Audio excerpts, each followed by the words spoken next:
Notre Dame Fighting Irish. The Fighting Irish.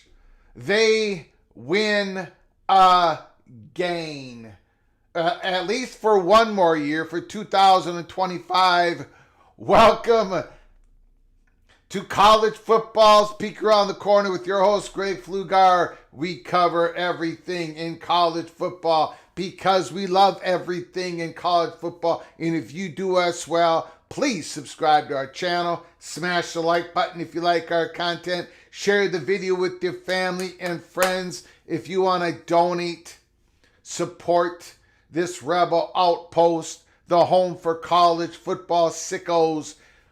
With a donation, help us keep the lights on. Hit that $sign where you make your comments, and I'll get to your super chat as quick as I possibly can. Welcome everybody into the studio that sits on the corner, the very corner of Keith Jackson Parkway and Kurt Gowdy Avenue. Do not be afraid. Do not be afraid to become a legend with your comments and with your phone calls. Welcome on in. May 22nd. May 22nd. May 22nd. We still got a week left of this incredible month of May. Straight seeding for 2025. It has happened. It has happened. Straight seeding for 2025. The top rank 12. It's not quite straight seeding. I guess that's the terminology we're going to use, but it's not really even that. The top 4 rated conference champions get an automatic berth. No, excuse me. The top 5 rated conference champions get an automatic bid, just like last year. The top 5 ranked conference champions get an automatic bid into the playoffs. So one of those conferences, at least one of those conference champions who get an automatic bid is going to be a G6, G5 school. G5 here in 2025.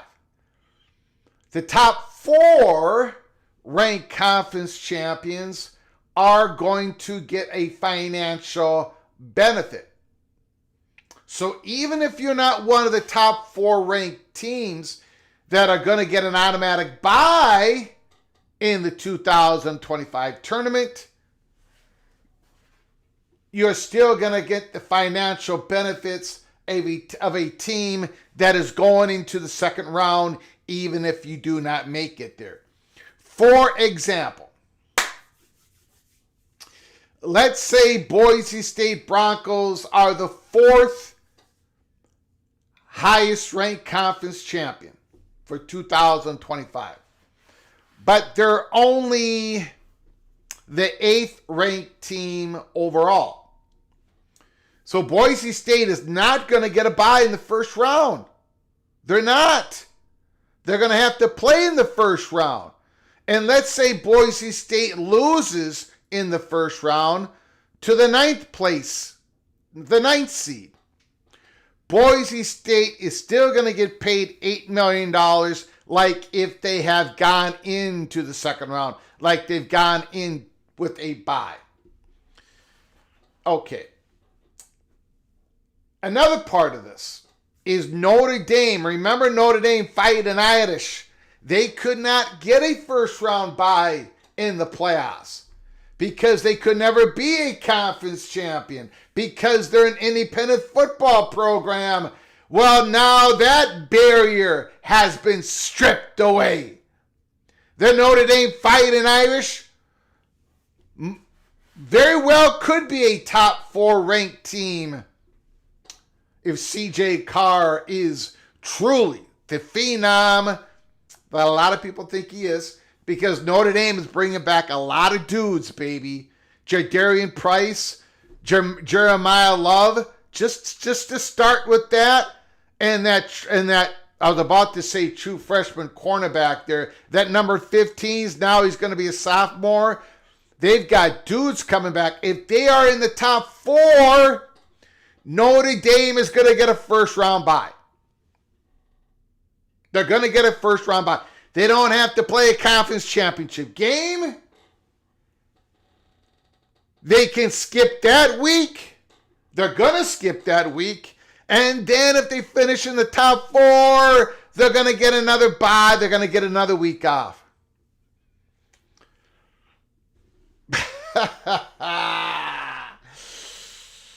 Woo!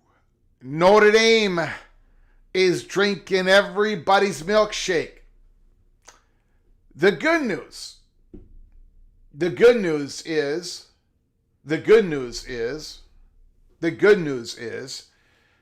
that it's only going to be for 2025. 2026 is not going to be any, most likely. Now, nothing is official, right? Most likely, we're looking at a 16-team playoff with straight seeding, and it's not really straight seeding, to be honest. And I will go over that later on in the program. So, here we are, straight seeding. Now, I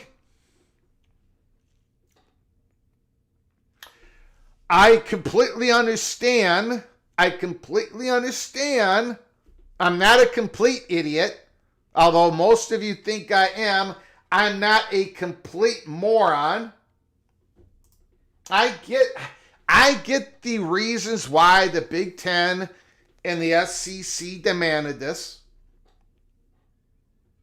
This would have been the seedings. We're going to go over this later in the monologue. But I just wanted to touch upon it at the beginning of the show. This would have been the seeding for last year's playoff. And Oregon would have had a really good opportunity to get to the Final Four. Not a lock against Indiana, Boise State, not a lock. But instead of playing Ohio State in the second round, they would have been playing Indiana or Boise State in the second round as the number one seed overall. I get it. I understand.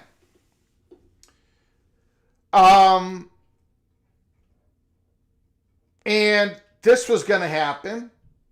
Everybody in the chat room, everybody said this was going to happen for 2026 and beyond. It's happening a year earlier, 2025. I'm going to get this complaint out of the way. My personal complaint out of the way, so we don't have to keep hearing me whine and moan for the rest of the show. I liked how the playoffs were last year. That is my preference. That is what I wanted for years. Exactly what we were presented with last year is how I love the college football playoffs. A 3-tier incentives, getting in the top 4 conference-ranked champions. Conference champions get a first-round bye. And then the next 4 get that first-round home game. And the next 4, 9 through 12, they get into the playoffs. I prefer, this is just me, I prefer more incentives for a conference champion. I do. I absolutely do.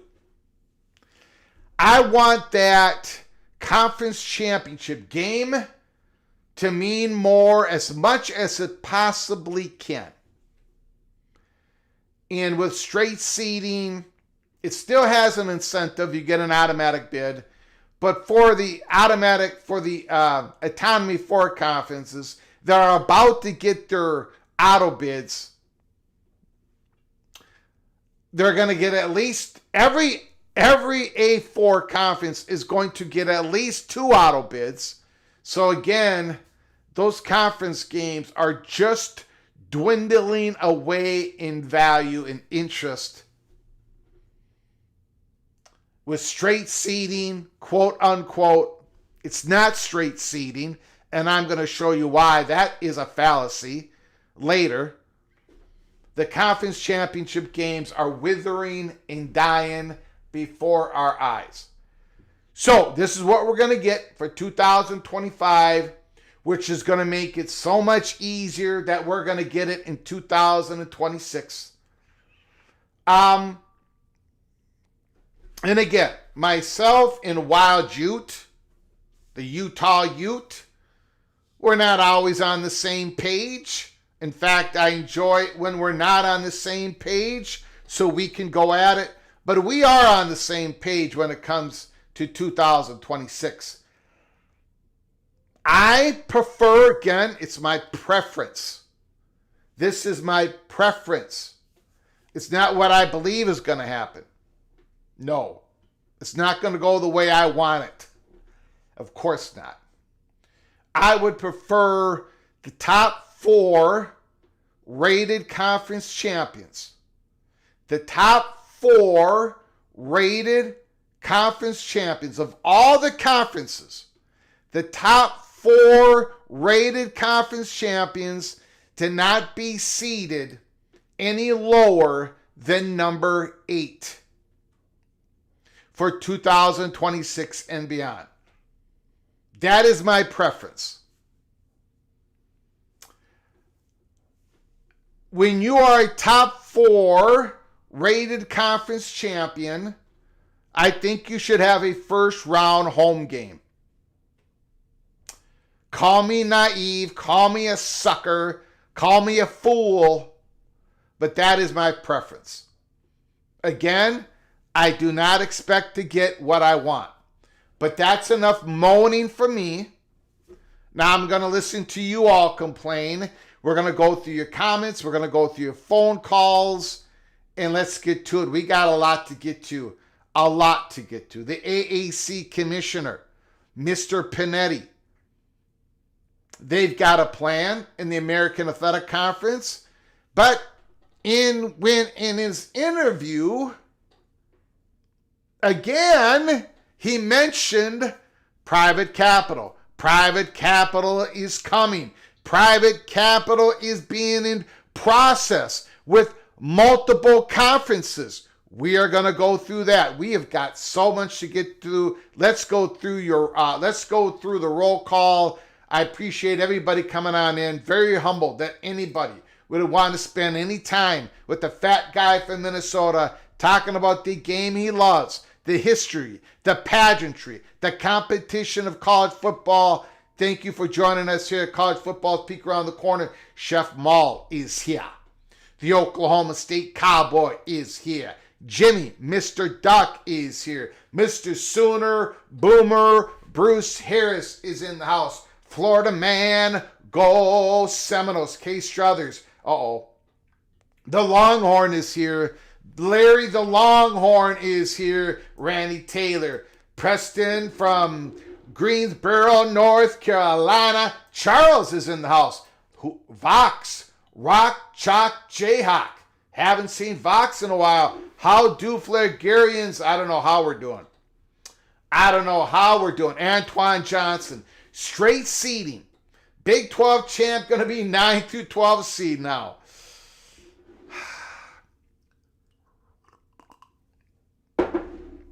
Well, first of all,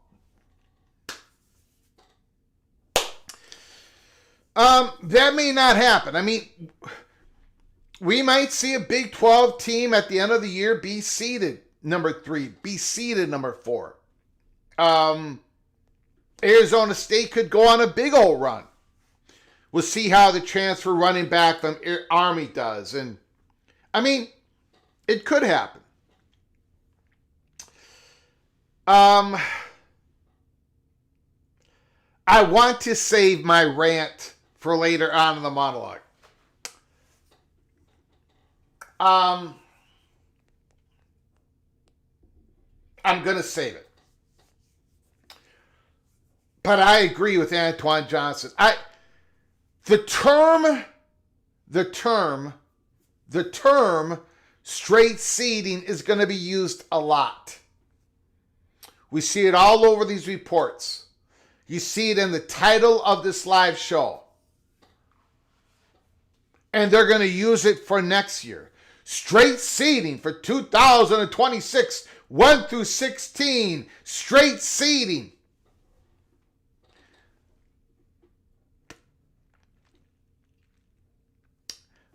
It's not going to be straight seeding. Or let me change that statement. Rarely is it going to be straight seeding. And we're going to get into it. I'm going to go on a rant, but I'm already sick of the term straight seeding because it is a fallacy. It is a fallacy. Stormy Cyclone live from Minnesota. Thanks for coming on in. Mr. Cyclone, John Grove is in the house. How does Notre Dame keep getting away with this crap? Healing, Florida is in the house. MBM, I hope the SEC gets 7 teams in the playoffs and doesn't win it. Help us, Ohio State Kenobi. John Boxleitner is in the house. The Evil Badger. Jeff Olson is here. Tumasta, Mr. Buckeye, Caleb Ramirez, Thomas Moss, Sean, Thomas Moss, the Big Lubbock. Nick Boardman, hello, CFB Sickles. BYU, Ken Stromness. Clemson Tiger, Bo Weevil, Stephen Clark, Richard Brookins, Golden Nose, Tuffy, Duffy, let's get this done already. Mick Stevens, Frogs will win it this time. Lee's in the house. Taylor Mott is here. Jay Chapman, where are you, Jay? Jay Chapman is in the house. Tim Bells, Devil Frogs, 21 Bucket, 21. Rob Ellen is here. Jason Spangler, happy Memorial Day weekend, and our wonderful allies from Qatar. Thank you, Jason Spangler, for coming on in. Appreciate it. Deadeye. Yo, Greg. Yo, Deadeye. The bigger kahuna, the big gun shop is here. Okay. Alrighty. Let's do this thing. Let's get it on. There's so much to go through. The good news is this is not going to be a shortened live show like Wednesday's live show. We're going to go on as long as it's needed. And while we're doing this live show on a Thursday afternoon, keep your head on a swivel. I would not be shocked. I would not be surprised at all if Judge Wilkins makes some sort of declaration today on May 22nd. So keep your head on a swivel as we do this live show. If something breaks, let us know in the chat room. Let us know in the chat room. I just want to go. This is going to be a very quick. We're going to talk a little bit of football here before we get off to all these dramatic off-season stories going on today. I need to talk a little football. Bruce Feldman. This was a few days ago, and I keep delaying this because we've got so many stories that we are covering here at Peek Around the Corner. But I want to go. We're just going to go through 3 or 4 teams here. College football 2025 win totals Bruce Feldman likes most is Clemson, an 11-1 team. Again, we're just going to go through a couple of these. I'm going to give you my strong opinion on all these. Put down your strong opinion in the chat. Clemson, 9.5 win total. Bruce Feldman is saying over. The Tigers have hit on a bunch of recruits over the past few years, and I like the addition of defensive coordinator Tom Allen. So do I. When I hear it's a lot of talent, it will make Clemson pretty salty again. Last year, the defense ranked number 64 in yards per play allowed, and they were horrible against the run, number 85. It was bad. It ain't going to be that bad this year, I can tell you that. I expect Allen to tighten that up. I'm told this defense is really motivated to turn the page. We've been talking about Peter Woods. We've been talking about TJ Paca. Paca and Woods all year long, all during the offseason. And then Amari Adams, 5-star recruit. Will Helt, the Purdue transfer. We've talked about him. Sammy Brown, secondary linebacker, who was a huge recruit for them and looked every bit as good as his hype last year. Again, Clemson, 9.5 over. You guys know how I feel about Clemson. A lot of people in the chat room, a lot of Clemson Tiger fans are not happy with me because I got Clemson winning the ACC championship game. I've got them going to the national championship game against Texas.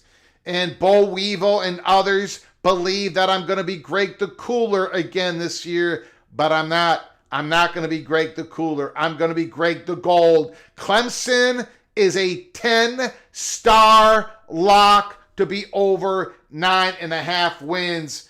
It's got to happen. It's got to happen. They talk about K. Klubnik, breakout season in 24, the second half of that. A healthy Antonio Williams, Wesco, who's put on weight. We could go on. I've talked so much about Clemson this offseason. Gideon Davidson, the true freshman running back, a couple of months ago, no, what was it? No, early April. We had, part of our monologue was, remember the name Gideon Davidson going in to August camp.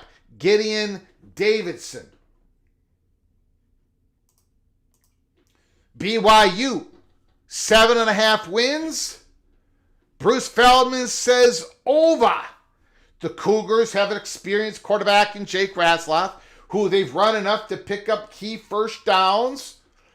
There's good skill talent around him. LJ Martin, that possession receiver, the guy who moves the chains for the Cougars. Chase Roberts. Parker Kingston is also very good. Tight end Carson Ryan, who transferred from Utah. Okay, now, if you had asked me a few days ago, when Bruce Feldman wrote this article, I would go over. But right now, I would take the pause just to see what happens in that court case when it comes to Jake Ratzlaff. Give it a few weeks. Give it a few weeks. Let's see where that goes. Right now, not going over. But if Jake Ratzlaff is clear to play, then I'm hitting the over button on BYU. 7.5 is too low. 7.5 is too low. I agree with Bruce Feldman. Nebraska 7.5 over. This one could draw a lot of eye rolls and snickers. The Huskers once again sputtered down the stretch last season. But for the first time since 2016, they made a bowl game. And they actually won it. Dylan Raiola, okay, we know everything about Nebraska here. We've talked a lot of Nebraska. We're going to talk a lot Nebraska in August, in July. For right now, I would go over. I also would go over on Nebraska 7.5. I had them at 8 wins last year. I most definitely have them at 8 wins this year. Even though they got a little bit more difficult schedule this year than last. Dylan Raiola going into second season. They got a better wide receiver room. I believe they've got a younger but better offensive line. That is going to be the key for the Cornhuskers. They did lose Tony White. I believe he's a superstar defensive coordinator. I've been bragging him up for a couple of years. What he did at Lincoln was pretty good. I mean, really good. And what he did before that at Syracuse was really good. And now he's in Tallahassee. Now he's with Mike Norvell. Now he's going to turn around the Seminoles defense. I'm just telling you. But I still got Nebraska at 8. I think there's a ceiling there. I don't think Nebraska can get at 9. So I don't know if, look, I'm not going under. I'm not going to take 7 wins for Nebraska. If I had to make a choice, I would go over. Nebraska, Daniel Holgerson coming on in. And then the last one here is UCF 6.5 under. 6.5 under. Jason Spangler. I don't know what you mean by your last comment, but I would clean that up if I was you. Jason Spangler, clean that up. I'm going to give you a chance to clean that last comment up. I'm in no mood for that type of comments in the chat room. I'm going to give you 10 more seconds, Jason Spangler, to clean that up, or I'm going to clean it up.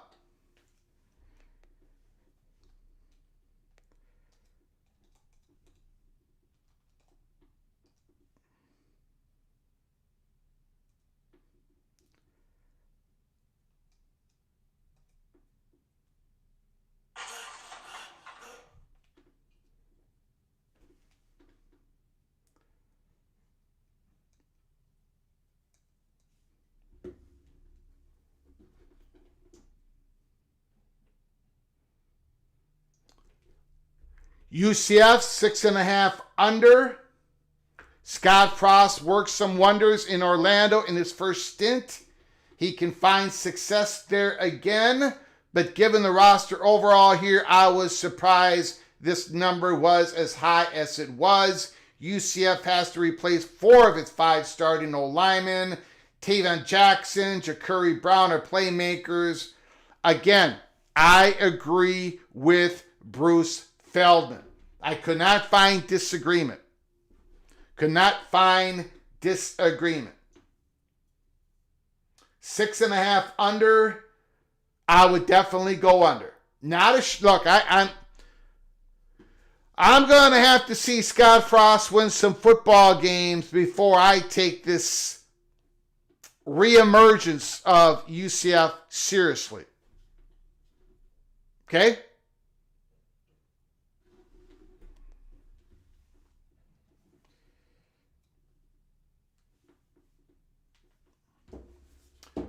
Okay, let's get to the next story. AAC. Ben Portnoy. AAC to launch new division, roll up commercial biz. This is an interesting story. The American Athletic Conference is adding a new arm to its business operations.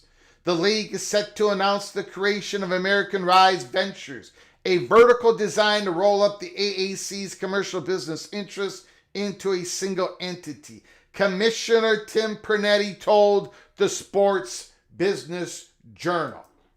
The division will be headed by Chief Commercial Officer Brian Kalka, who previously served as the CEO of Professional Fighters League, along with past stops as CFP partnerships for the Islanders and varying roles at BSE Global and the Yankees.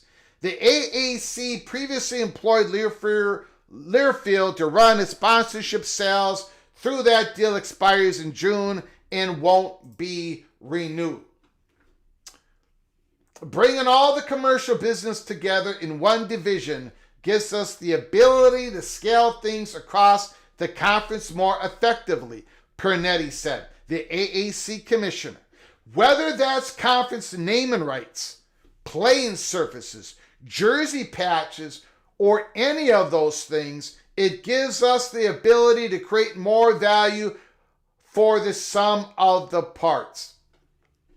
In other words, the AAC are going to be taking control and probably giving it to a third party, but they're going to be control of potential revenue streams, marketing, branding, of putting the patches on all the jerseys in the AAC, the football fields, the playing fields, the basketball courts, you name it.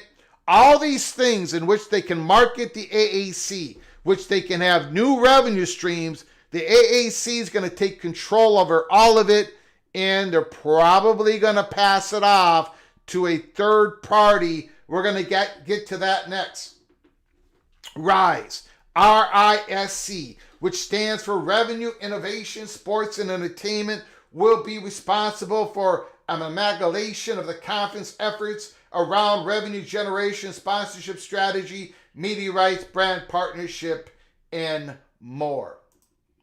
The immediate rationale for its creation, Pernetti says, is to provide the league more flexibility in controlling the multitude of avenues through which it conducts business. There, however, are longer-term plays. Look, guys, Jake Ratzlaff may call himself that. I just don't want to see it in the chat room. It's one of those things that if he calls himself that, that's fine. There are, however, longer-term plays. Now, everybody buckle up on this. Pernetti, who has supported the idea of private equity intertwining with college sports to varying degrees, noted there's also power in merging the league's commercial strength under one roof as it provides clear path towards potentially working with a partner in the private equity space. Working with a partner in the private equity space. Tim Pernetti. Thank you, Jason. I appreciate it. Private capital investment in and around college sports is being discussed more than it ever has been. And there's a lot of conferences out there in the midst of processes right now, Pernetti said. But private capital partners are looking to make bets on future commercial growth, media rights, and all the commercial stuff. We think creating the American Rise Ventures makes sense for all those reasons. The AAC is pushing the envelope in how the league office operates as part of the course since Pernetti took office last summer. And there's more to the article, but that is what we are covering here at Peek Around the Corner. Again. Tim Pernetti, the commissioner of the American Athletic Conference, he's not hiding, and he's saying out in the open, conferences are looking at private capital. He calls it private equity. He calls it private capital. Tomato. He says multiple conferences plural, are in the process right now of evaluating possible private capital deals. We know that the Big 12 is. We know that the Big 10 is. We know that the AAC is.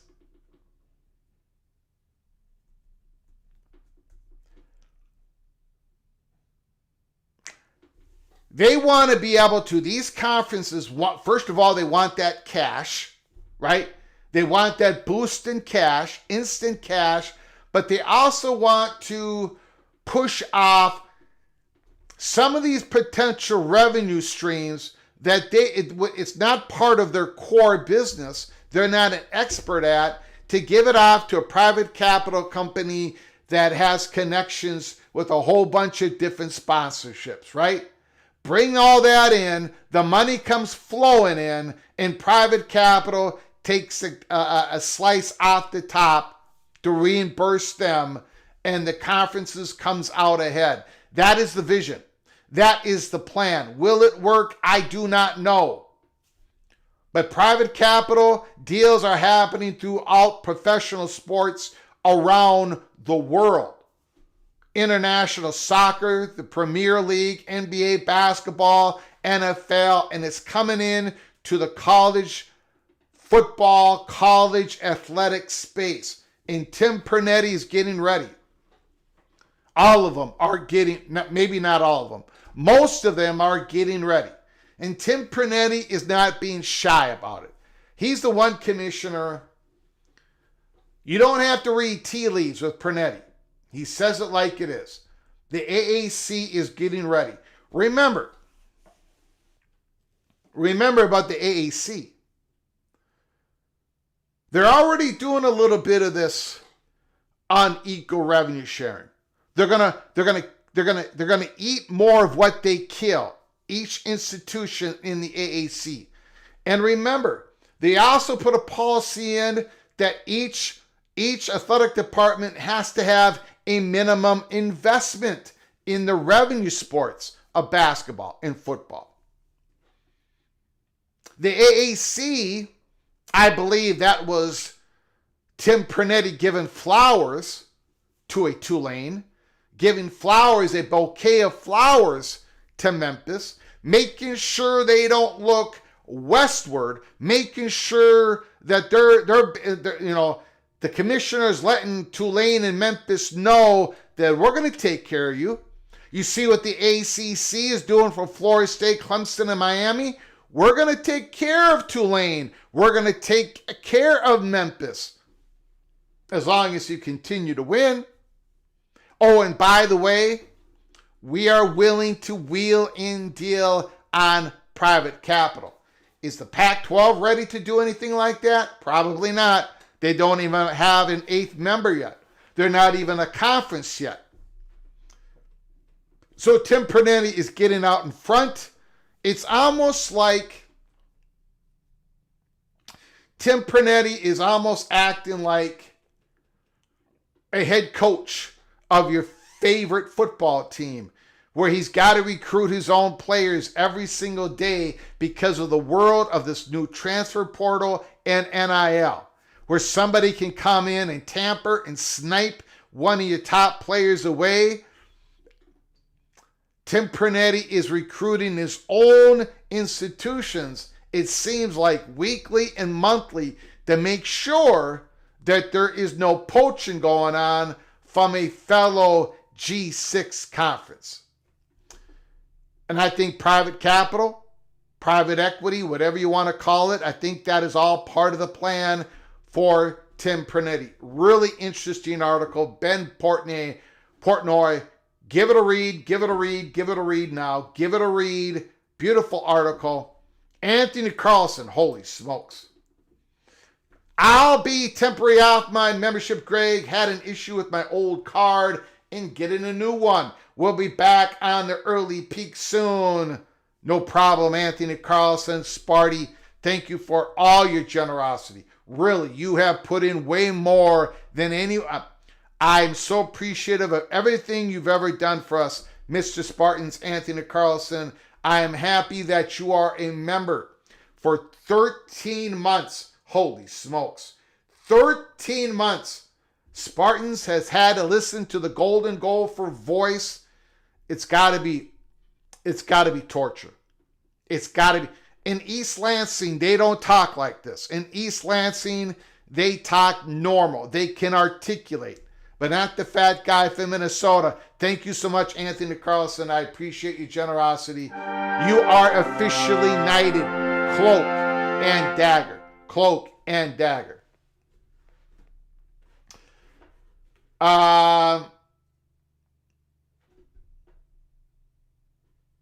Got to maintain that Anthony Carlson membership streak count. Okay.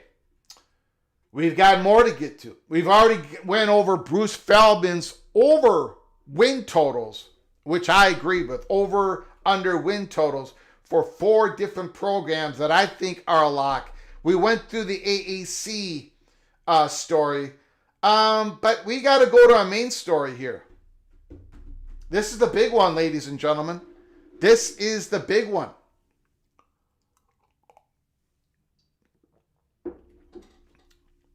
College Football Playoff Management Committee meeting to possibly switch bracket to straight seeding format. Russo and Chris Vanini. Now, this was before it became official, but we're still going to go through this. It's a short little article, and then we're going to get to Ross Dillinger's reporting of it, and then I got to go on a little bit of a rant here, okay? I got to go on a little bit of a rant, so buckle up, brace for impact. The College Football Playoff Management Committee was scheduled to meet Thursday with a possible decision on how the 12-team field will be seeded and which teams receive first-round byes this season on the table. While the format for the 26 is still undecided, with more expansion likely on the way, that is not expected to be settled this week, and it wasn't. The next in-person meeting of the management committee is scheduled for mid-June. Everybody keep that in mind. In mid-June, we're probably going to have some fireworks, right? When it comes to the official format of 2026 and beyond. Unanimous approval is needed among the 10 football bowl subdivision conference commissioners and Notre Dame's athletic director. Last week, Jim Phillips previously said the CFP should move cautiously when considering a change to seeding format. Phillips had noted previously that the NFL playoff seeding gives preference to division winners. Now the NFL looks like they might change that in the future. The format for last season's first 12-team CFP reserved the top 4 seeds and byes that go with them for the 4 highest-ranked conference champions that make the playoffs. Okay, let's get to that. And again, if this was straight seeding for 2024, last year's playoff, this is what the playoffs would have looked like. Again, I understand the reasoning why this is happening. I get it. I get it, guys. Oregon is the biggest prime example of last year. Oregon should not have been playing Ohio State in the second round. And if they would have done straight seeding, they would have played Indiana or Boise State instead of Ohio State.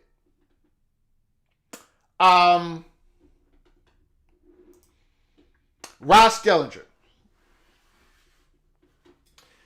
It is official. CFP executives in a call today unanimously adopted a move to straight seeding for this year's playoffs, sources tell Yahoo Sports. Teams will be seeded directly on the rankings, 1 through 12, eliminating the concept that designated the top 4 seeds for conference champs. The decision was expected to include a financial compromise to continue distributing $8 million to the top 4 highest-ranked conference champions, even if those teams are not seeded in the top 4. In other words, if you are one of the top 4 ranked conference champions in losing the first round, if you lose in the first round in 2025, you're still going to get paid like you made it to the second round in 2025. You're going to get paid $8 million. You're getting paid like you made it to the second round. So that is the compromise. That is what the Big 12 and the ACC gets. They're not losing money on this 1-year compromise. And I'll get back to that. Further, the Big 12 and the ACC, again, Ross Dellinger today, officials have offered alternate models, including a 4-4-3-3-1 model and a 16-team model similar to the current format with 4 more at-large spots. Though talks continues, there is little support for those from the Big Ten and the SEC athletic directors and presidents. As reported in February, the 4-4-2-2-1 model began gaining steam among the Big Ten and the SEC meeting rooms. It triggers a domino of moves. The SEC going to 9 games, season-ending playing games with CFP, automatic qualifying spots, playing games, and a Big Ten SEC scheduling agreement. 4-4-2-2 is still the chalk, as we got in the title of our live show here. It's still the chalk. As you know, here at Peek Around the Corner, if the Big Ten and the SEC don't get 4 automatic qualifying spots, I got to eat a cheeseburger live in front of this camera, which is an abomination. We have been saying for months and months and months and months and months last year, this year, we were told here at Peek Around the Corner a long time ago that this was pretty much a fait accompli with the Big Ten getting 4 and the SEC getting 4. We're going to find out together if it truly happens.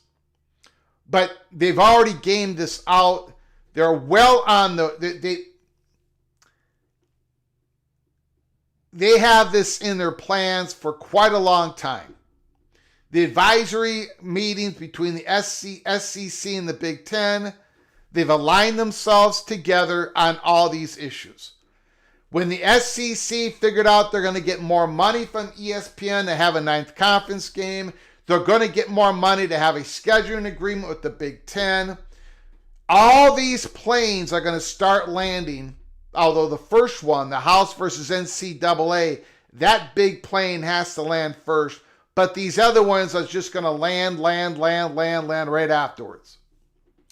Again, if we are wrong, if the Big Ten comes out of here with 3 autumn bids, the big SEC 3 auto bids, or 2 auto bids, or 1 auto bid, or whatever, I will eat a cheeseburger, which is disgusting. Don't put cheese with meat, and cheeseburger is the biggest abomination in the modern day cheesification, the great conspiracy against you Americans. So, anyways, but I think we're looking at a 4-4 for the Big Ten and the SEC. But we shall see. It hasn't happened yet, has it? We're probably going to find out together in the middle of June. Now, let me hit upon a couple things here. Once again, Notre Dame wins for 2025. Notre Dame can actually get a first round bye without being a conference champion. They can get a first round bye without having to play a conference championship game. Notre Dame won again.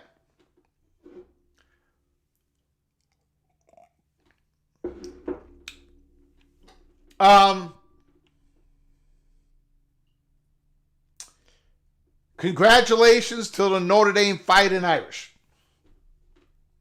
for getting what you want again. I will say this, and I'm going to replay this statement back. Maybe not a year from now, maybe not 2 years from now, but 3, 4, 5 years from now, if God keeps me from going below ground. If you and I have noticed that Notre Dame keeps drinking everybody's milkshakes, especially the ACC, but now the SEC and the Big Ten, if you and I have noticed that, don't think for a minute that the SEC and the Big Ten haven't noticed that. Okay? They've acquiesced to Notre Dame once again. I'm just saying. We're going to talk about more about that later. Straight seeding for 2000. Okay. So we got straight seeding, right? We've got straight seeding. That's what it's being called. And that's what they're going to call it next year, right? Line up 1 through 16. Line them up, straight seeding. Conference champion, it doesn't matter. Straight seeding. The problem is it's not straight seeding. It's not. You cannot call it straight seeding for 2026. You can call it for 25, but you can't call it for 26 because there's going to be automatic bids per conference. There's going to be auto bids per conference. So there are, most years, most of them, from 26 to 31, we're not going to have the top 16 ranked teams to go to the playoffs. We're going to have a 4th place SEC team, or a 4th place Big Ten team, or a 3rd place Big Ten team, or a 2nd place ACC team, or a 2nd place Big 12 team, or the top ranked G6 conference champion team that are not going to be in the top 16 of the country by the end of the year. Just not going to happen. It's rarely going to happen. It's going to be rare for the 16 teams that are in the playoffs to go, all 16 are ranked in the top 16. Now, I don't have a problem with that. I got no problem with that. But I'm going to have a problem when people call it straight seeding for 2026. Because it ain't. Because you're dependent, you're using the auto bids as part of your seed. You're using auto bids. So, again. So this is where we're heading. Now, it's not, and I've said this, I've expressed this over and over and over again. There has been nobody, I have pounded the table saying this was coming early last year. That there's going to be 4 auto bids for the Big Ten, 4 to the SEC.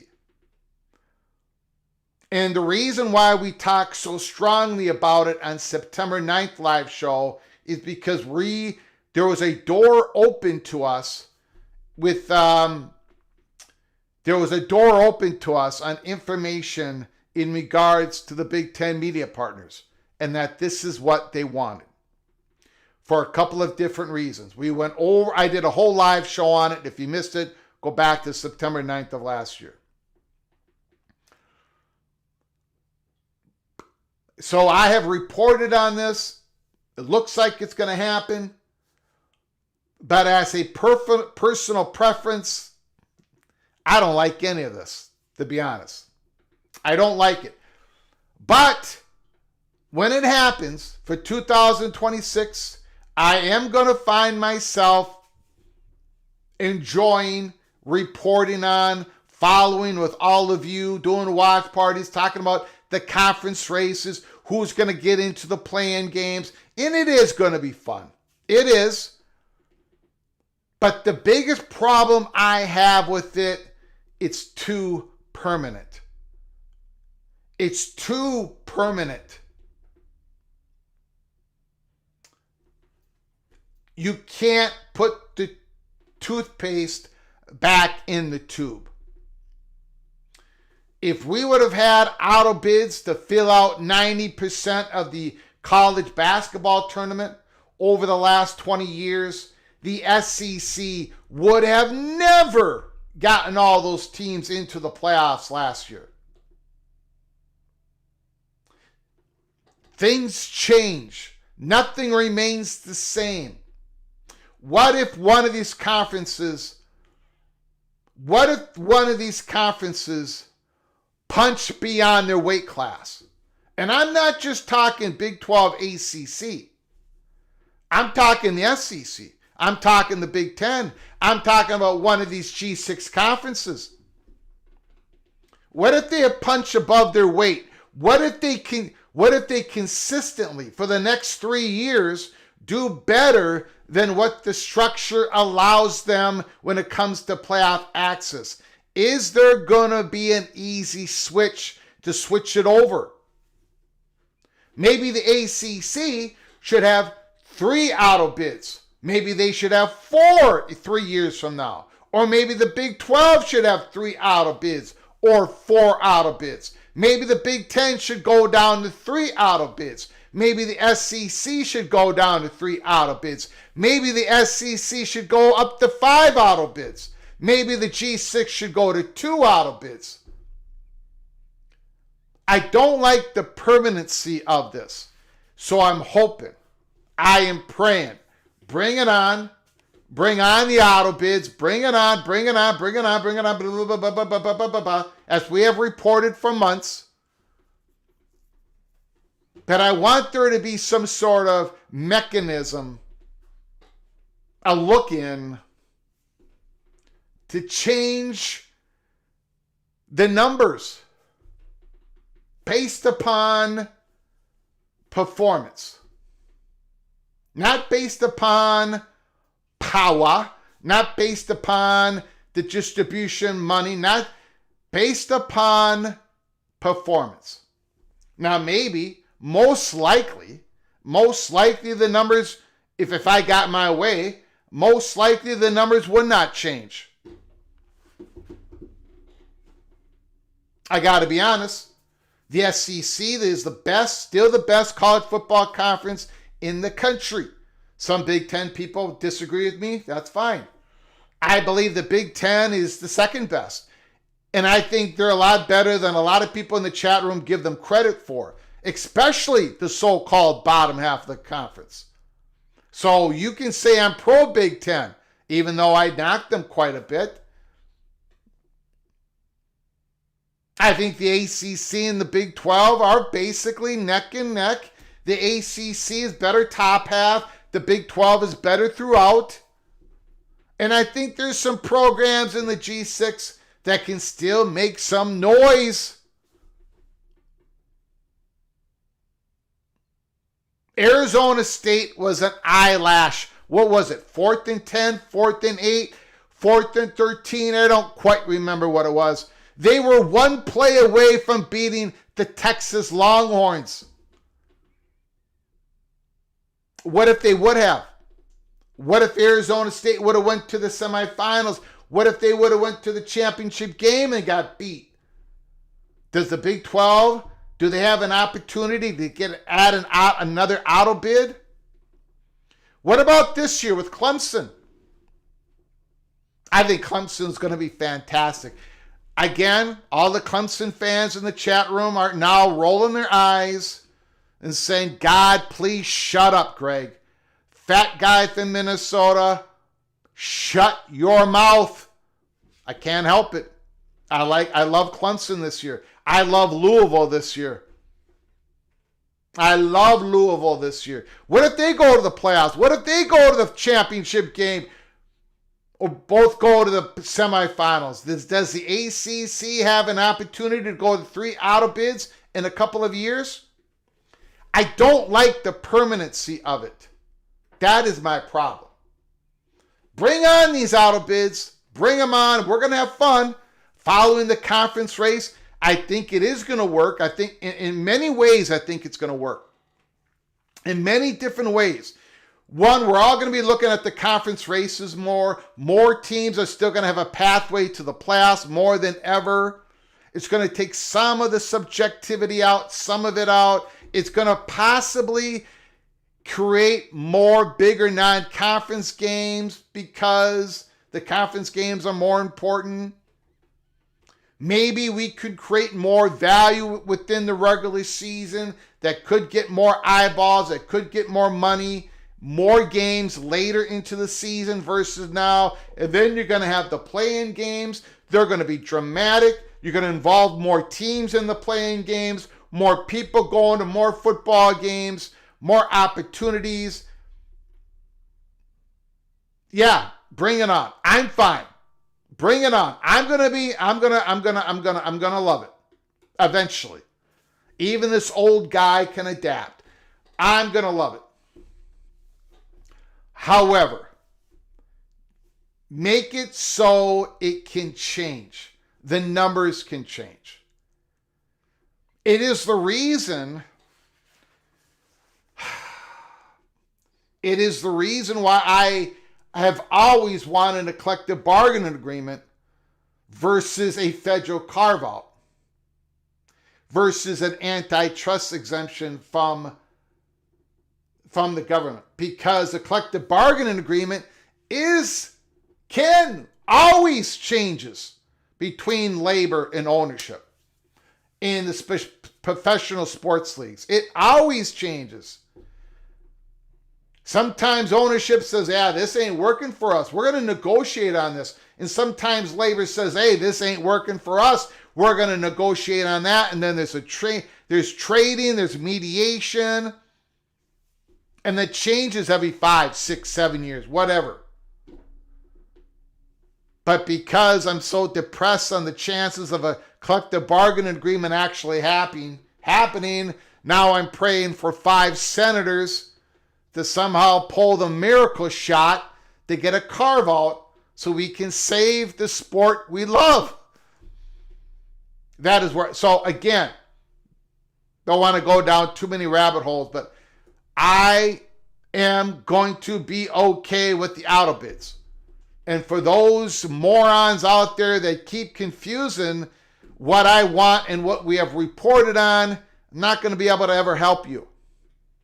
Most people at PATC, 99% of the people have figured it out.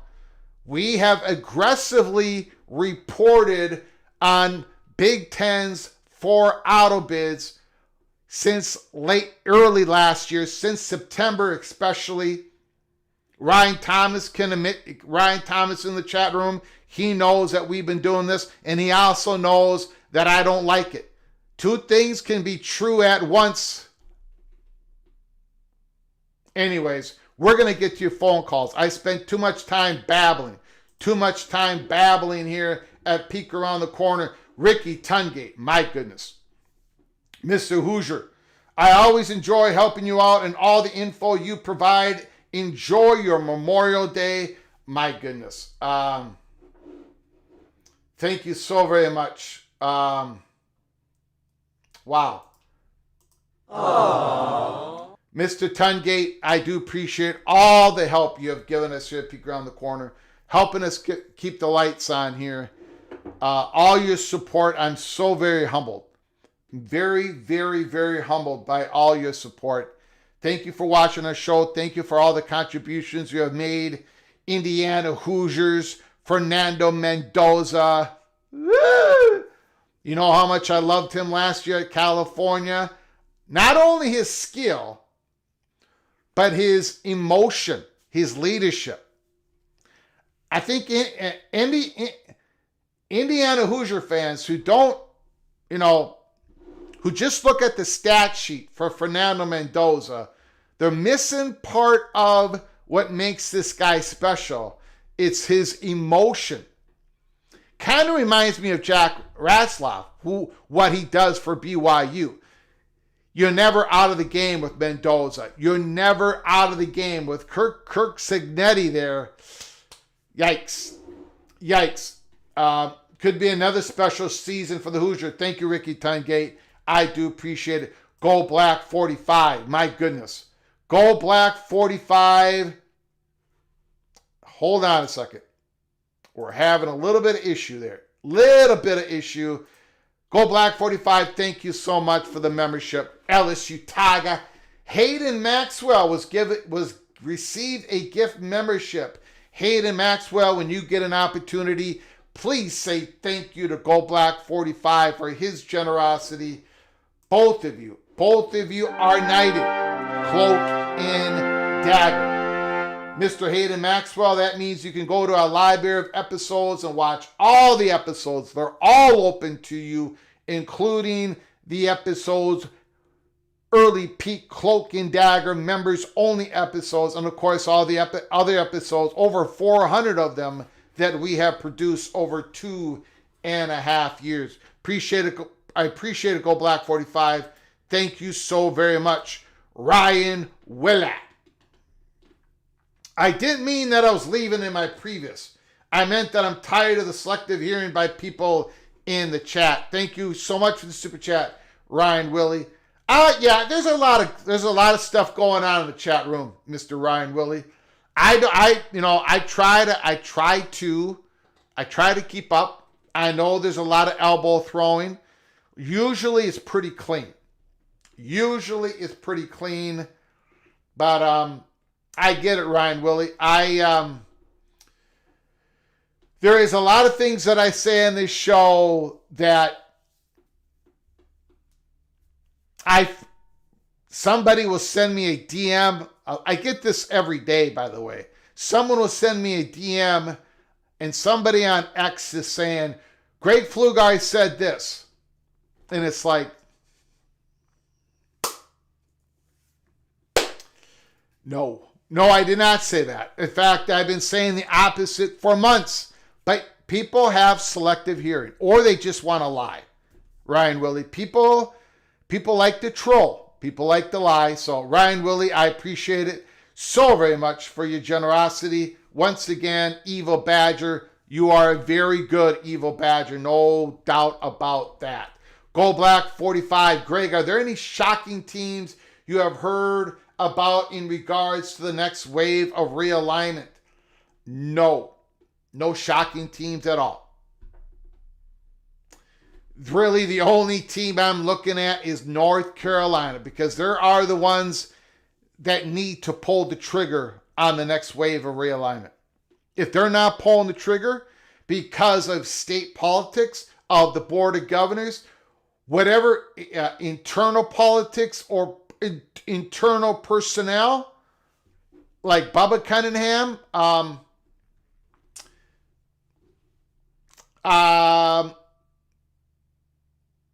eyes are in North Carolina, to be honest with you. Thank you, Go Black 45. So the answer would be no. No shocking teams at this point. Thank you, Go Black 45, for your super chat, for all your support. I appreciate it. Appreciate it so much, LSU Tiger and Ryan Willie. Thank you guys so very much.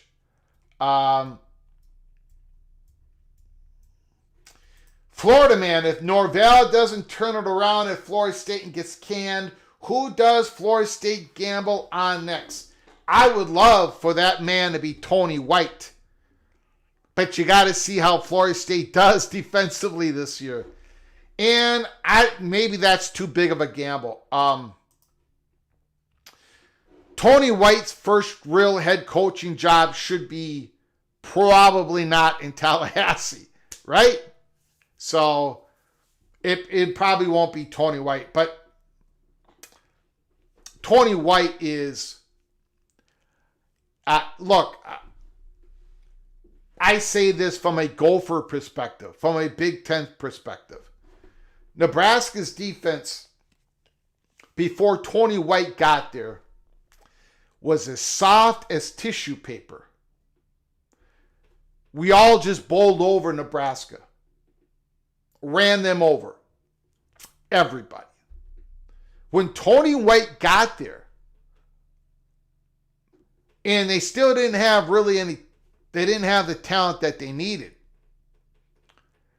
Right away, Nebraska's defense was different. I mean, it was different. It confused people.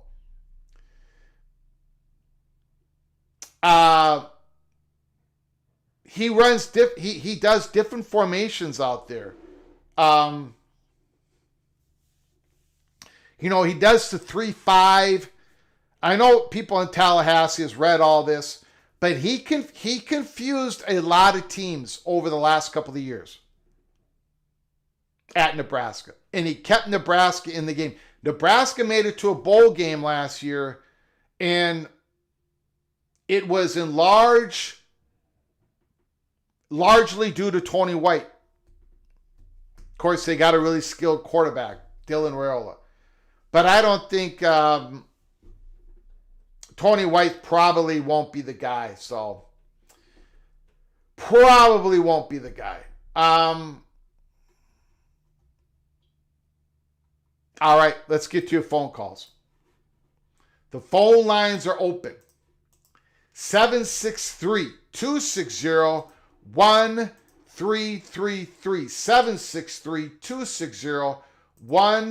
763-260-1333. Now, again, it's important for me to say this. We have Peek Around the Corner. From Rick.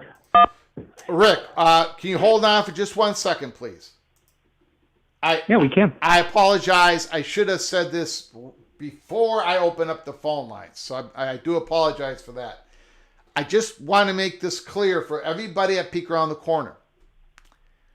I take it very seriously that when you call, the floor is yours. You don't have to talk about what I've talked about. Every single live show I've ever done with the phone calls, and that's been every live show for the last couple of years, I always say you can talk about whatever you want in college football. When you call this show, you own it. You own the subject that you want to talk about. It is so important to me. This is your show. Now, when I do the monologue, I choose the topics I want to talk about. I choose the topics that I think are important. And I got to be honest with you, my biasness creeps into the monologue because I often talk about what interests me. Combination of everything up above. I don't usually talk about things I don't understand. Because you guys know I'm not all that. I'm not the brightest bulb in the refrigerator. I just happen to know where every refrigerator is in every building that I walk into. But when you call, you own it. You don't have to talk about anything that I talked about. It's very important for me that you own the content in which you call. You, whatever interests you, whatever you think is important, you let it rip. You've got the floor. You got the mic. Go ahead, Rick. Thank you for the patience. I do appreciate it.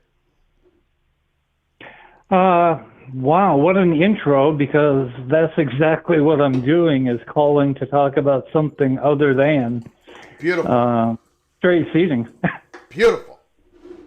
And that's the last emergency show that you had.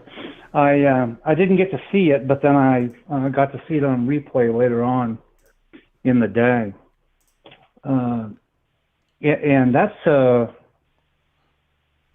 I'm having some trouble with this one. A membership agreement, sign it or lose conference membership. That would be a threat, yes. Well, it certainly seems to be, yeah. Mm-hmm. And then so I did watch the show, and then went back and reread the Dellinger article. Yep. And from what I can tell, this appears to be something that was crafted by some ADs. Because he cites the Baylor athletic director, the Oklahoma athletic director. Yeah. I don't know who it was crafted by. Buffalo's athletic director. I try to find that answer, and I don't know who first initially crafted it. Well, do you see a problem with something like this happening? Where people can get together, and again, this occurred right after the athletic directors get together. Yep. And where they get together and compose their ideas and then circulate them all over the place. I mean, if I were the commissioner of any of those conferences, I'd be having some serious talks about this.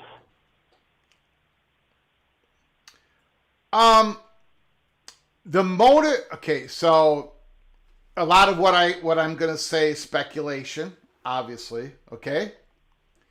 I think the driving motivation for some that want to do this is because they see some schools sitting next to them in the same conference now having this incredible advantage over us, our school, because they have a state law that they don't have to go by the Deloitte. They don't have to go by anything that we've all agreed on. But yet my program needs to go by all those rules because my state doesn't have a law that says you don't have to listen to any of this. So that is motivating a lot of people in the SEC and the Big Ten and all these conferences saying, look, we've all agreed with the Deloitte. We've all agreed that there's going to be a new CEO coming in. We've all agreed with the Sport Commission, the enforcement arm. We've all agreed to all this, so we only have to pay $2.8 billion in back pay instead of $20 billion in back pay.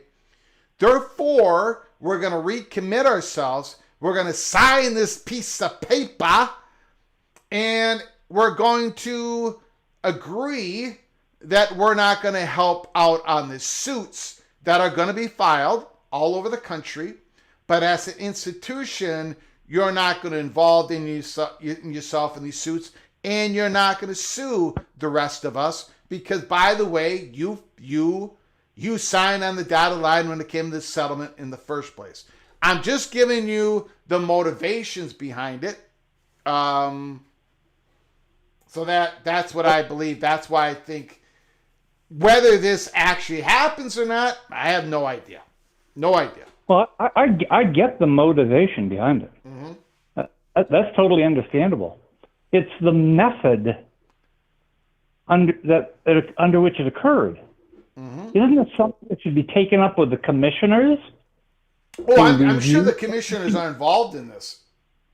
Well, they are now. Were they beforehand? I think they're okay. I think they're involved, but I could be wrong. I think they were probably involved from the beginning, but I could be wrong. I will say this. I'm looking at this affiliation agreement, membership agreement, same thing. It's not going to solve anything. It might not. It's not going to solve everything, and it might not solve anything. But I'm looking at this as when you join a conference, when your institution joins a new conference, you are signing your name on the dotted line to all these rules that have been created in the past that constantly have look-ins. Conferences are constantly adjusting their rules. They're changing their bylaws every once in a while. In fact, I have been notified that the ACC had a slight moderation to their bylaws just a little bit ago, and I'm going to go over that in a live show one of these days. But when you go into this, you're going into a nonprofit association, a conference, and you are saying to everybody, I abide by these rules, and if something goes against me, I'm not going to start suing everybody in the conference. So I think they're looking at this membership affiliation sheet of paper that everyone potentially might sign as not a way to stop lawsuits, because they're going to be coming unless this thing's codified. This whole thing's going to go pear-shaped anyways. But as a look, we're all in this together. We all agreed on the settlement, and we're not going to partake in the suits. Let them happen, but we can't take part of them. That is what I think is the crux of all what is going on here. But you wouldn't ask any school or schools to abide by something that wasn't legal, huh? Well, again, this whole associations have the ability to make rules. They just do. You can't. Again, Legal the rules. Big Ten has a whole bunch of rules that were made. You can't make illegal rules. What was that? You cannot make illegal rules. Okay. Rules that violate the law. Okay. But I don't think they are. What I think they're doing is saying you cannot sue us as an institution because you as an institution already signed on you've already signed on to this. That's what they're saying. They know the lawsuits are coming, Rick. Everybody knows they're coming. All the lawyers are going to have, this thing is all going to get shredded to pieces if it doesn't get codified. It is. We both know that. But all this membership thing is you as an institution that have already agreed to all this, by the way, you are not going to sue us. And I don't think that's illegal. Maybe it is. If people want to file a suit on that, go ahead. But that is the motivation of these schools looking at this, these conferences looking at it. If it happens, I don't know if it's even going to happen, to be honest with you. Well, yeah, they're proposing it. Yeah. Well, that's why that brings me back to my original point. They're proposing this without having run it through the conference legal offices. No, they are. Yeah, Rick, they it meets are. the requirements. Rick. And then after it meets the requirements, you can come out and have the conference Yeah. commissioners come out and say, "Yeah, we endorse this." They're not proposed. There was a draft written. The Big Ten, the SEC, and the Big 12 are all having their spring meetings in the next couple of weeks while the presidents are there, and they're going to start talking about this proposal. But it's not officially out there. I mean, they're not forcing teams to sign this yet. They're just looking at it. It's a draft. It's a draft. That's what it is right now. It's not an official proposal. It's a draft. They're all looking at it. And they're going to check with all these commissioners are very tied in with their legal counsels. So we don't know if this is even going to come about because they might say there's no chance of working. I'm just talking about the motivations of why. Could end up being a nothing cheeseburger. An abomination cheeseburger. Yes. Thanks for taking the call. You got it, buddy. Appreciate it.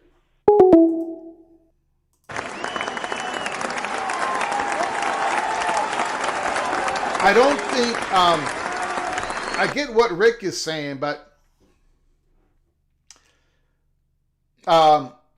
in conferences they have their legal counsels, like Rick said, and they lean into them a lot on a lot of matters.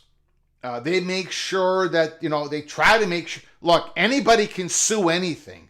I mean, if you read these lawyers on X, God, they want to sue everything. I mean, they are hyper. I mean, anything can get sued. Anything can get sued. So you do the best you can. You see if you think you got a shot that this is going to be legal. And if you do, you go forward. If you don't, you don't go forward with it. From Evil Badger. Evil Badger, the floor is yours. How you doing, sir? Hi, Greg. I'm doing okay. Good. Thanks for taking my call. Lambeau Field, baby. Lambeau Field, September 6th. Yes. On a Sunday. Let's go. Yes, I'm gonna try to get tickets to that game. But I don't know if they're gonna have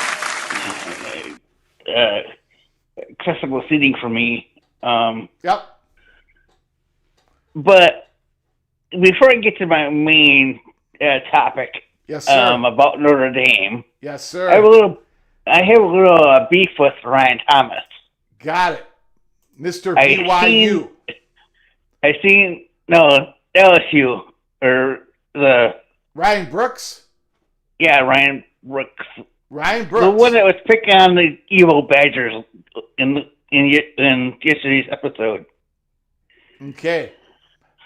So, if it wasn't for the refs and ESPN calling down to the refs and saying that they need an SEC team to win the bowl game a couple years ago, Wisconsin had them on the ropes, and all of a sudden it changed within a series or two, and I'm like, I could not believe how that changed so fast, and all of a sudden,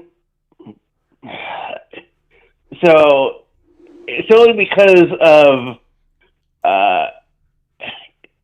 ESPN calling down the refs where Wisconsin got the short end of the stick in that bowl game. But getting to what my main topic was, Notre Dame. As far as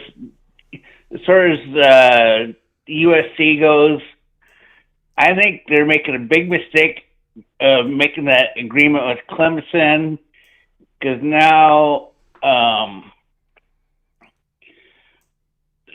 they're probably going to stay with Stanford, and Stanford is not as big of brand as USC. I don't think they're going to get the talent from California as much as they were when they had every year matchup with USC, and I don't understand why the SEC commissioner and the Big Ten commissioner and the ACC commissioner, well, just the Big Ten and SEC, would allow Notre Dame to get whatever they want. I think it's a bunch of cow manure. Yeah, they just, for 2025, the Fighting Irish just drank everybody's milkshake once again. Absolutely. One of these days, they're not going to drink everyone's milkshake, but again, they've done it again. So, yeah. I understand there's a lot of anger on X when they found out that Notre Dame can get a first round bye in next year's playoff without having to even play a conference championship game. Remarkable. Absolutely remarkable. Well, the Penn State coach probably would be livid right now based on what he said during the playoffs. Last season. But one thing before I hang up, I'll enjoy watching you eat a cheeseburger after the Badgers win the X back. Ryan, the Badgers might have had a chance to beat the Gophers, to beat the Golden Gophers here in 2025 if you would have played us early in the season. But, as historical, we're always going to play at the end of the season. By the time the end of the season rolls around, the Gophers are going to be hitting on all cylinders. Drake Lindsay is going to be phenomenal by the end of the season, and the Badgers are not going to have a chance to beat my beloved Golden Gophers. So there won't be any eating the abomination of a cheeseburger because the Badgers are not getting the axe back to Madison. What say you, sir? I still think you're wrong. I think the Badgers will surprise Minnesota and bring back the axe. All right, we shall see. Don't look, Wisconsin. Don't get beat up. Don't get too beat up during that incredible tough season, that tough schedule you got before you for 2025. Don't get beat up now. Don't get your We're gonna surprise a lot of people. Okay, now now Ryan, I like it because a month ago, 6 weeks ago, you were all depressed. Luke Fickle didn't know what he was doing, but now. Ryan Willie, now you're rising up. I love to see it, sir. I love to see it. All right. Thanks for taking my... All right. You got it, buddy. Bye. Great call.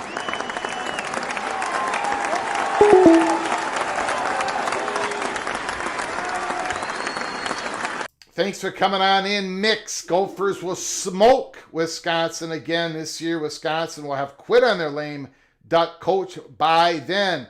Iowa will beat Wisconsin and Minnesota. Go Hawks. Go Hawks, the Hawkeyes. Tough Tony, Packers suck. Devil Frog, the P4s, the automated 4s should play 12 conference games. Phone lines are open, 763-260-1333. Again,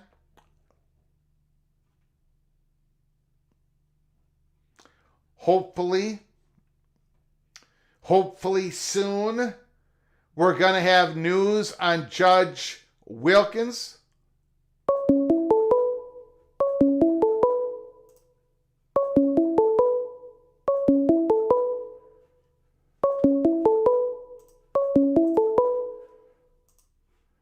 From Ryan Thomas. Ryan Thomas, the floor is yours. What do you got to say, good sir?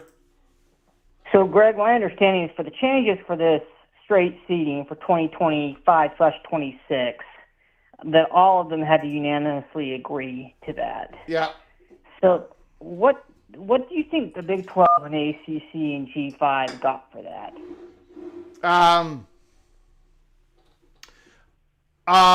Well, first of all, we know that they got the financial benefits of going to the second round if you are a top 4 conference rated champion. So you're not losing any money. You're not, if the Big 12 has a top 4 rated conference champion, even if they're not rated in the top 4, they're gonna, and even if they lose in the first round, they're gonna get paid as if they made it into the second round. Brett Yormark said publicly, there was reports on it a couple months ago. He said, "This is why I don't want straight seeding here for 25, is because we're just giving up money. We're possibly giving up money in the Big 12." So because last year the Big 12 and ACC got the exact same amount of money, even though the ACC got 2 teams. Yes. Yep. And so that, now, are they getting anything more out of that? I don't know. The only thing I would say, I would caution people on is, I don't know how much the Big Ten and the SEC are willing to compromise. Yeah, I mean, my guess is, if I had to guess, I think it's going to be, like I said, I think it's going to be 4-4, 2-2, 1-2 with with 3, with one of the at-large being a play-in game between the ACC and Big 12 for a third spot. I think that's I could see them going to straight seeding for that, and kind of backing away from this whole push for the 4-3-3. You get what I mean? I could see that. I think there's real legs to that, Greg. You know what I'm just thinking out loud here, so I'd have to think about how the logistics would work with this, especially, what would happen to the losers in the playing game, but or losers to the conference, playing game. But I'd be interested to see. It'd be kind of fun to have a play-in game for those 3 at-large bids. I mean, the conference championship week. Would be. It'd be kind of fun, if you could see, just because last year you take that, then you take all the bubble teams that were all concerned, that everyone was complaining about, like Ole Miss and others and BYU. I mean, they could all have potentially played for that at-large bid for a play-in game. I mean, that would have been interesting. And, I mean, again, I don't know what happens and how you do that, for example, in the Big 12, if you're having or the Big 10, if you're having, a playing game for those 4 automatic bids. I don't know what happens to the losers, because the losers of those games are going to still be pretty darn good teams, right, Greg? Yeah. And I don't know how you do a playing game, the following week when I don't know how that would work. Maybe it could be the following week, but in that case, you're at a 20-team playoff. But I mean, it'd be interesting to see. I mean, I'm just thinking out loud here. I'm throwing spaghetti at the wall with meatballs and it's sticking. So I mean, if it's crazy. It's a great question. I mean, it's like, so, because I got to be honest with you, while we all thought straight seeding was going to be something that's going to happen in 2026, how could the Big Ten and the SEC make it happen for 25 when they needed everybody to have consensus? Well, they got it. So how did they get it? That's your question. So maybe there is something unreported that the Big 12 and ACC were able to acquire.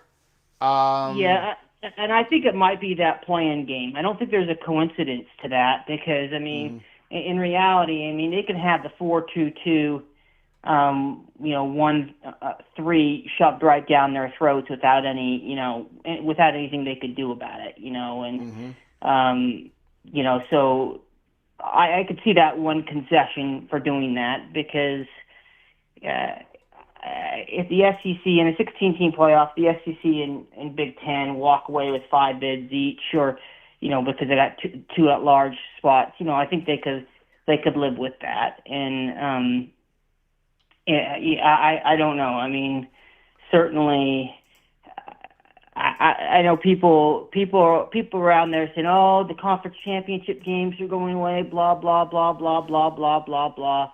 I don't know about that. Those aren't going anywhere. Those are money makers, and I'm just really curious to see how this system holds up the next however period long it is, to see how that holds up and what happens. Again, like I complained and moaned and harped last night, this all doesn't mean a hill of beans if they can't get something figured out with this house settlement and NIL money, and until they can get this whole student athlete employee question figured out. I mean, I think all this stuff is just it's just condiments to the main dish on the side, Greg. Yeah. I agree with you. That's true. Whether it's a collective bargaining agreement or something, there needs to be a common set of rules here. I know people want to flaunt and flash their money, and it's the same thing in professional sports. You see that, the Lakers and the Celtics and the Knicks will always be able to afford more and do more. But there has to be a set of common rules, right? Yeah. And I really hope that they can come to that, because ultimately, if it doesn't, this has a chance of devolving to where it can affect a lot of, and it's not going to just affect schools like the G5 and the ACC and the Big 12.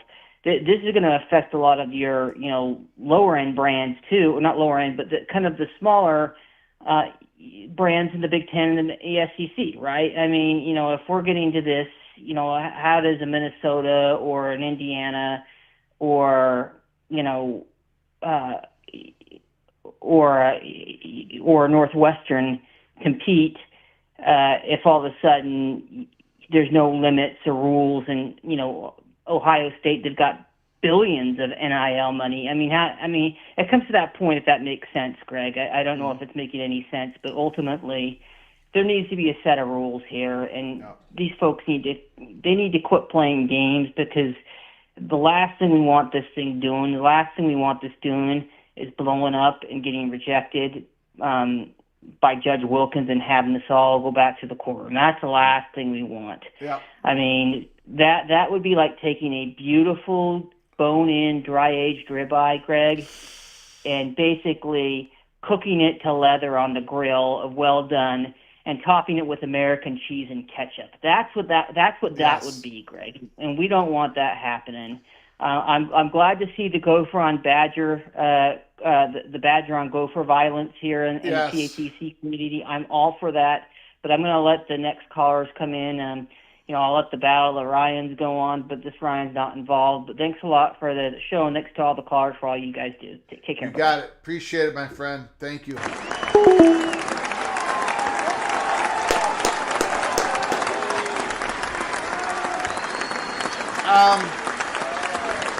Great call by Ryan Thomas, Ryan Willett, and Rick. Beautiful calls. There's one more thing we got to get to here. Ross Dellinger did some other reporting, and I probably should have hit this at the beginning of the show. I apologize that I did not. Ross Dellinger, here's the latest twist on the Presidential Commission on College Sports. The White House is pausing plans for the commission. Congressional sources tell Yahoo Sports a move possibly rooted in its potential impact in the Senate negotiations over college sports legislation. It is unclear how long the pause will extend, except to potentially give 5 U.S. senators, led by Ted Cruz and Cory Booker, more time to possibly reach an agreement on federal legislation. The senators have met multiple times over the last 4 months, but hurdles remain. So my personal take on this is that it is good news, because I did not want that presidential commission to potentially screw something up politically that Cruz and Booker have been working on. I don't know what the chances of those 5 senators, a couple of them Republicans, I think 3 of them Democrats. I don't know what the chances are of them compromising on a whole bunch of issues and then getting all the senators to get 51 votes. I mean, I don't know. It's probably not much of a chance. But according to Ross Dillinger's reporting, these senators have kept meeting. Even recently, I believe last week on Tuesday, there was a reported meeting. And when you got Ted Cruz asking Donald Trump to pause on the commission, I'm hoping that maybe Cruz and Booker can, maybe they can pull off this miracle shot. And if they can't, we're all screwed. I mean, it's really all bad news. But I don't want to talk about that right now, late in the show. And we've got plenty of time to talk about it if Judge Wilkins comes back later this evening or tomorrow and says, this whole thing is denied. We're going to have plenty of time to talk about it if Judge Wilkins approves the settlement and then the lawsuits come in without Cruz and Booker and the Senate and the federal government given antitrust exemption and everything else to give this body the ability to govern by its own rules. There's so many different ways this could go all pear-shaped on us. So there's going to be plenty of time to talk about it when it happens. If it happens, when it happens. But right now, I think it's good news that the Presidential Commission was put on pause. My opinion. My opinion only. Lewis, sadly, there won't be an ACC, the Big 12 team in the quarterfinals ever. Oh, I think the Big 12 and ACC can win first round games. Absolutely. I think they can go all the way. I think Clemson's going to go all the way to the championship game. We shall see. We shall see. Ryan Willie, Wisconsin will bring the axe in the Heartland Trophy back home. Holy smokes. Ryan Willie, this is a new Ryan Willie. This is a new evil Badger. He is now full of optimism.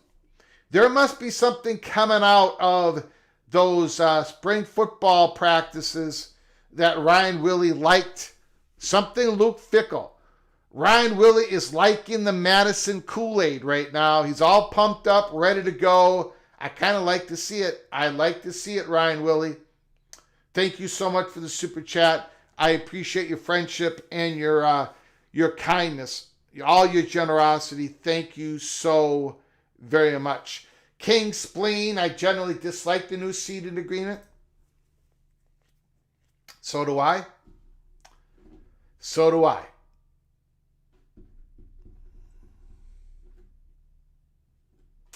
Miss Quindaro is amidst another renovation project, and boys, I'm here to tell you, it's gonna be spectacular.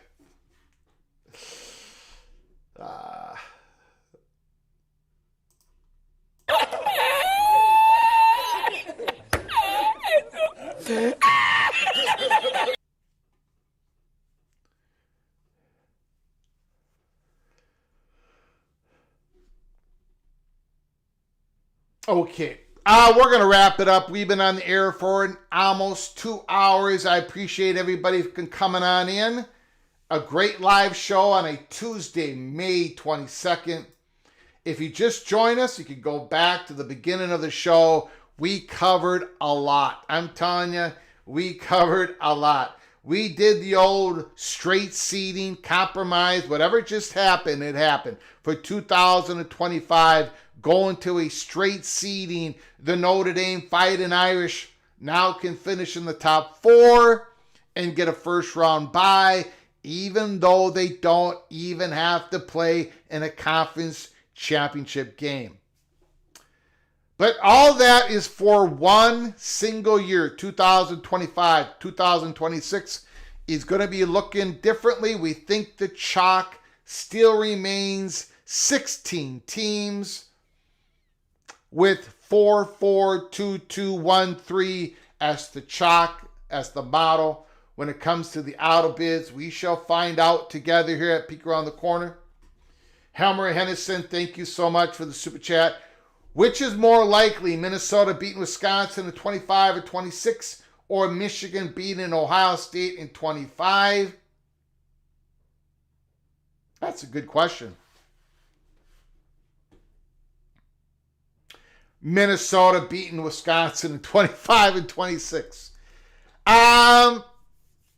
Sorry, Ryan Willie. Sorry, Jeff Olson. But Minnesota has overtaken Wisconsin. And they're about to overtake their other rival, Iowa. And it's happening this year. Buckle up. Brace for impact.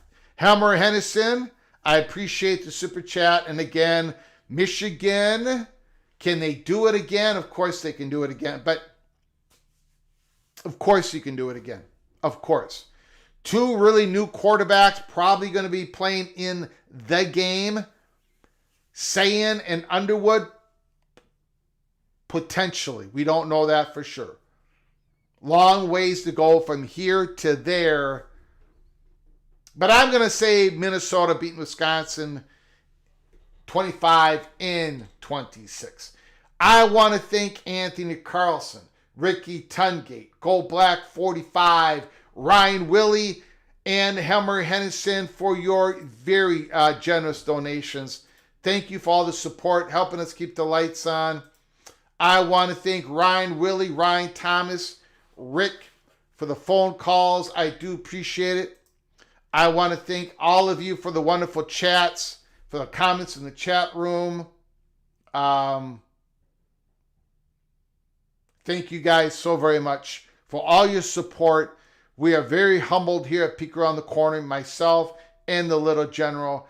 We appreciate it. Again, keep your head on a swivel. There is a chance we're going to have to come on live once again this evening. Potentially a pretty good chance. Keep your eyes to the west. Keep your eyes to the state of California. Keep your eyes on Judge Wilkins. So, it is very important that you subscribe to this channel and turn on those notifications.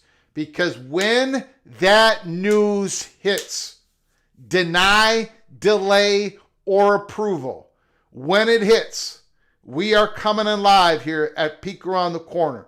And we're going to be covering it all, the ramifications, and I hope you join us. But the first thing you got to do, you got to subscribe to our channel and smash that like button and open up those notifications. Subscribe, notify. Subscribe, notify.